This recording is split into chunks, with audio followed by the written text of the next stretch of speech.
করেছে নাটিকা চীনা বহুরূপী।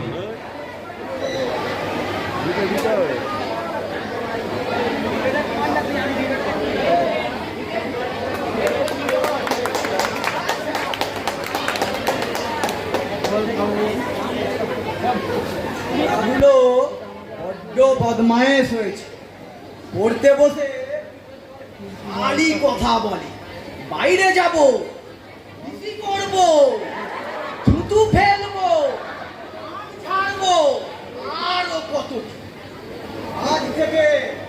আজ থেকে কোনো কথা বলা হবে না।